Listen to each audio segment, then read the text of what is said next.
Some people don't think that you should be mean to squirrels. I just happen to have a different opinion. He's a jerk, man. Get him! Yes, get him! Get him! F you, squirrel!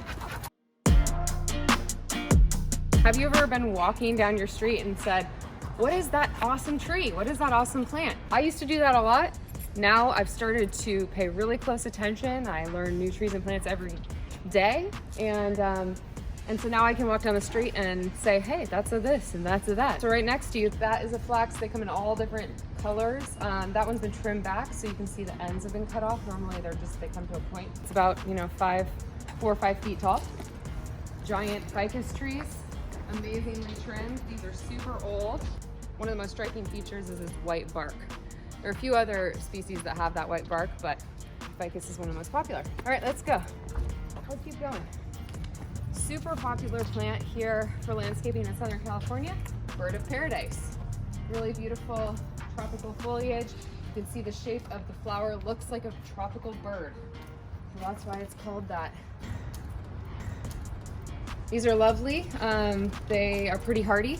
They need more water than some other plants, so keep that in mind if you want to use it. This is a variety of Pittosporum, which is another super popular shrub here in Southern California.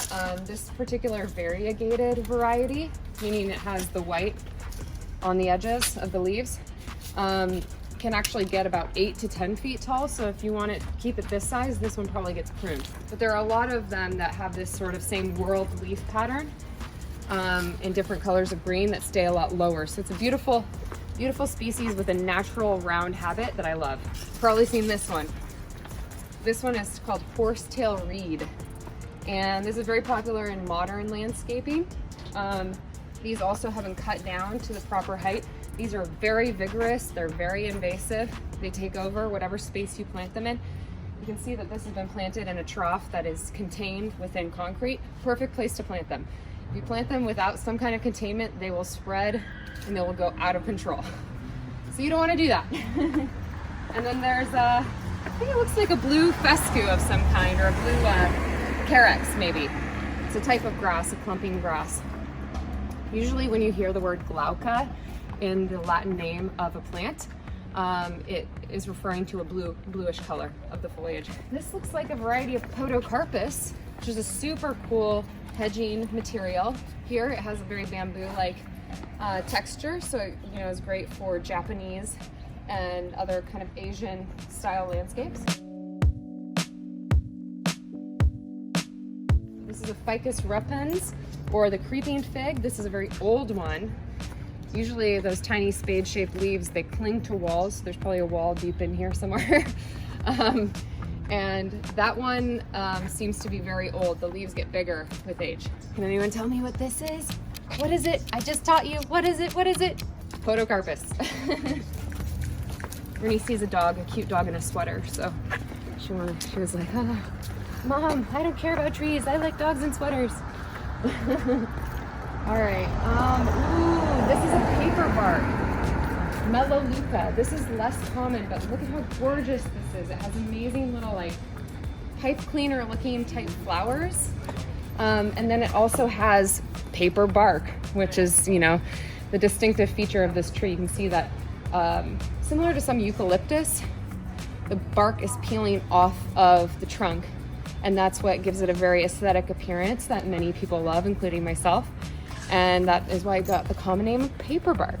This is a really cool variegated Agave Americana, which I love. These things can get up to like 7 feet tall. Love them. I don't know a ton about all of the agaves and the succulents and stuff. It's a whole other world, but we're slowly learning. 10 points if you know what this one is. Anyone? 3, 2, 1. Bird of paradise.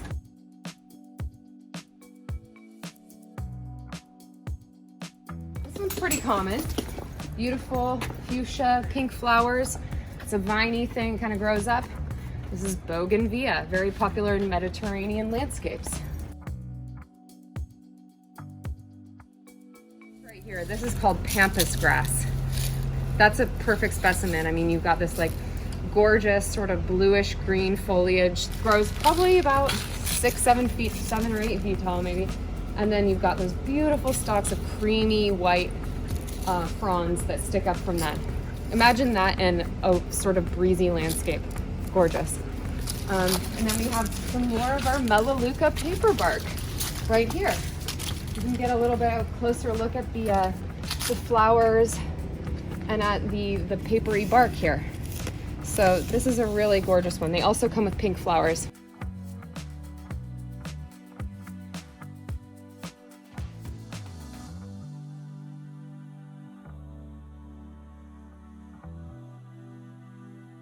All it takes to understand more about the plants that are around you is just a curiosity, just a sense of curiosity, and say, oh, that's a cool tree. What is that? Get one of the plant apps that I recommended on one of my last videos. One of my favorite ones is Google. It works like a charm, not just on your browser, but there's an app. And you can open the camera part of it and it identifies everything. Plant species, you know, oh, I like that planter, that pot that they have. Go ahead and open your Google app. And it will show you similar pots and different places you can buy them and how much they cost. Some more of our beautiful ficus trees. The reason they have such a gorgeous shape is because these have probably been pruned annually or maybe every 2 years, but that's how you get that beautiful structural branch shape and keeping that looking really clean. It's all man-made maintenance.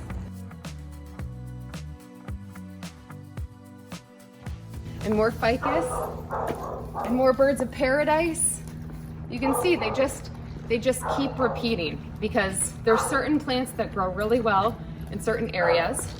And then there's also, you know, just, hey, my neighbor has a cool plant. I want one like that. This tree is gorgeous. I meant to look this one up before. I walk under this a lot. So I've got my Google app open. I'm clicking on this little guy that opens up the camera. And then boom, a little circle appears. No, that one's wrong. I can tell it's not the right one. So I'm gonna go, no, how about that guy? Yes, that looks good. Bougainvilliea blakeiana, commonly called Hong Kong orchid tree. There are so many palm trees. Look at this one right here. In Southern California, there are so many different types of palm trees. My favorite one is the tallest one here. That's actually the street tree. That's a Canary Island date palm. Some of the characteristics to look for that one is they're generally really tall and they have a substantial trunk. And then you can see at the top there's these sort of yellow seed pods. These are golden yellow seed pods near the top. That's also a distinctive feature. And then right underneath where the leaves are coming out, there's this like part of the trunk where the leaves used to be coming out of called the pineapple. Sort of looks like a pineapple. So all very distinctive features of the Canary Island date palm. I personally think they're so royal and regal looking. I love them.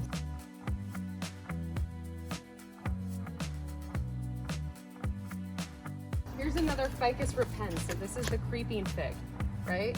Ficus repens. And this is very, very popular. It has a beautiful growing structure. This is one of the few vines that is actually self-clinging. You don't need to create like a support structure for it. It just grows on a wall. And then one of everyone's favorite trees is always the olive, right? I mean, here at least in this climate, Mediterranean, it's one of the most beautiful trees. It doesn't need a lot of water, can handle the heat, and it's just very sophisticated looking. So it's a very popular landscape tree in this area. One last test.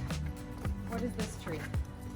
What is this? Come on, 5, 4, 3, 2, 1, Ficus! Thank you so much for tuning in, guys. This is just 2 or 3 blocks of plants that you can start to identify on your walk. This is West Hollywood, but you know, you can do this anywhere you live. Just start getting creative. Download an app or 2 to identify plants and just, you know, get interested. Anyway, I hope you had a great time watching me today. I had a great time having you along on the walk. Don't forget to like and subscribe, and I will see you next week. Bye.